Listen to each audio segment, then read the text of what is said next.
खुलुमबाय आं जोंसार बर' रोंसारगोरा मोसाहारिनि नाजानायाव क'क्राझारनि गोजोनपुराव एमजि फिल्म प्रडाक्शननि स्टुडिअ बेखेवदों। क'क्राझार सहरजों नांजाबना थानाय गोजोनपुरियाव सावथुन मुलुग जौगाखां खालामनाय आरो बर' सावथुननि गेजेरजों हारि सिबिनायनि असिलायै दिनै क'क्राझार गोजोनपुरियाव एमजि फिल्म प्रडाक्शन स्टुडिअ बेखेवनायजों लोगोसेनो गिबि खेबनि थाखाय पेरासिटामल बर' एलबामखौ बेखेवना होयो। बे बेखेवनाय हाबाफारियाव बर' सावथुन मुलुगनि मुंदांखा फावखुंगुर आरो फावखुंग्रि बिथांमोनजों लोगोसे क'क्राझार जिल्ला बर' सिने आर्टिस्ट एस'सिएशननि गाहाय नेहाथारि हाइलब्रि बर' बिथांमोन बाहागो लानायनि गेजेरजों बिटिआरनि मावफुं सोद्रोमा उकिल मुसाहारिनि अनजालि बिसि धोनस्रि मुसाहारिया बेखेवना होयो। बिथां रोंसारगोरानि बे स्टुडिअ बेखेवनायखौ क'क्राझार जिल्ला बर' सिने आर्टिस्ट एस'सिएशननि गाहाय नेहाथारि हाइलब्रि बर'आ गोजोननाय फोरमायदों।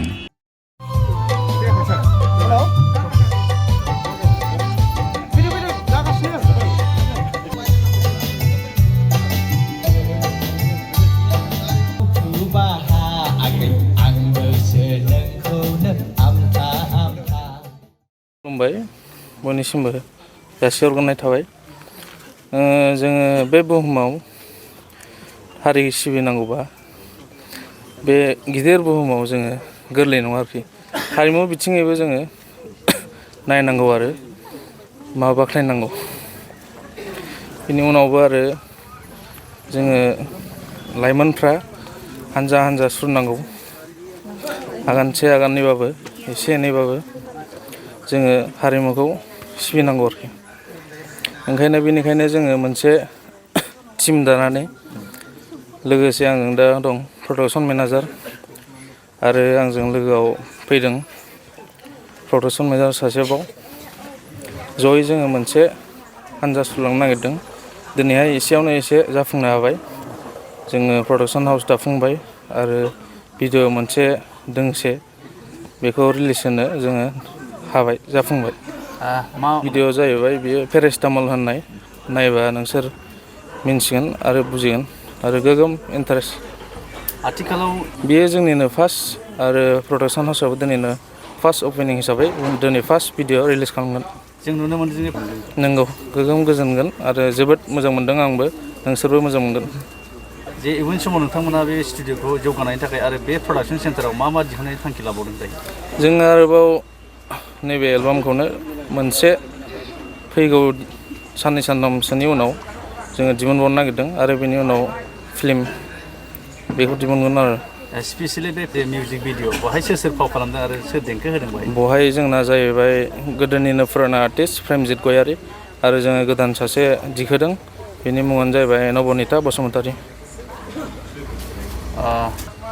नंगौ गोजोनदों आरो मोजाङै मोजां जालांबाय थाथों आरो मोजाङै मोजां सिबिनो हाबाय थाथों बेखौनो आं आसा खालामो। खौरां मिरुनि नायनो आंनि गोसो गोरबोनिफ्राय गोजोननायखौ बारहरग्रोबाय। दिनै बे जोबोद गोजोन सान मानोना जोंनि क'क्राझार जिल्लायावनो मोनसे गोदान प्रडाक्सन खुलिनाय जाबाय मेहेरगोनां प्रडाक्सन। बेबायदि प्रडाक्सना जोंनि जायगायाव जोबोद गोनांथि दंखायोमोन मानोना दानि जाखांफुनाय लाइमोनफ्रा जों नुनो मोनो खालि जोंनि ओनसोलावल' नङा दिनै नेसनेल लेभेलावबो जोंनि बर' लाइमोनफ्रा एवार्डसफोर देरहानानै फैबाय। दा बिथांमोनखौ दा गावनि रोंगौथिखौ देखायनो थाखाय जोंहा मोनसे प्लेटफर्म दानानै होनांगौ जोबोद गोनांथि दं। दा बेफोरखौ देखायनो थाखाय बेबायदि प्रडाक्सना ओंखारबोयोबासो जोंनि लाइमोनफ्रा गावबा गावनि रोंगौथिखौ देखायनो आरोबाव खाबु मोनबावगोन आरो साबसिननिफ्राय हाबसिन जोंनि लाइमोनफ्रा देरलांबावनो हागोन आरो जोंनि बे जायगा जोंनि हादोर आरो जोंनि हारि आरो हारिमुखौ जौगानायाव जोङो आरोबाव माने हेफाजाब होलांनो हाबावगोन आरो। गिबियावनो आङो मोनफ्रोमबो निउस चेनेलनिसिम आंनि गोसो गोरबोनि खुलुमनाय आरो अननायखौ जासिग्रोनाय जाबाय। दिनै रोंसार मुसाहारि बिथांनि मेहेरगोनां फिल्म प्रडाक्शननि स्टुडिअआव आं फैनो मोननानै जोबोद गोजोननाय मोनदों। मानो होननानै बुङोबा बिथांनि जाय हाबाफारिखौ मावनो लानाय बियो जोंनि बर' फिल्म इन्डास्ट्रिनि थाखाय मोनसे बावनो हायै बिहोमा मोनसे जानानै थासिगोन।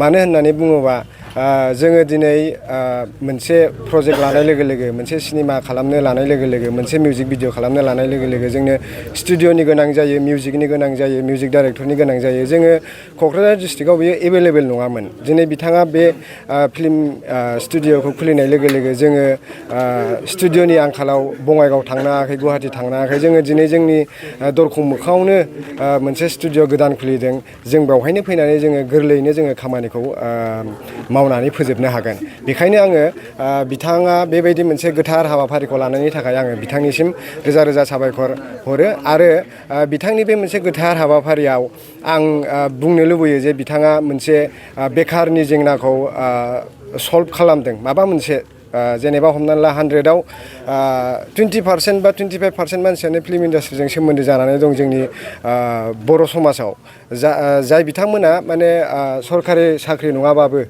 बेफोरबायदि खामानियाव लोब्बा थानानै गावनि संसारखौ स्मुथै खुंलांनायाव जोबोद हेफाजाब मोनो बिथाङाबो बेबायदि मोनसे मेहेरगोनां फिल्म स्टुडिअ' खुलिनानै गोबां बेखारनि जेंनाखौ सुस्रांदों खारन बावहाय सासे स्टुडिअ' सालायनाय लोगो लोगो सासे मेनेजारनि गोनां जायो सासे मिउजिक डाइरेक्टरनि गोनां जायो सासे इडिटरनि गोनां जायो माने गोबां बेखार सुबुंफ्रा जाय बिथांमोना खामानि रोंगौ आखाइनि बिद्दा रोंगौ नाथाय खामानि मावनो थाखाय सुबिदा मोनाखैमोन बिथांमोना दिनै बे मेहेरगोनां फिल्म स्टुडिअ'आव फैनानै बिथांमोना मोनसे खामानियाव एंगेज जागोन जायनि थाखाय आङो बुंनो लुबैयो जे बे खामानिनि गेजेरजों बिथाङा गोबां सुबुंफोरखौ बेखार जेंनानिफ्राय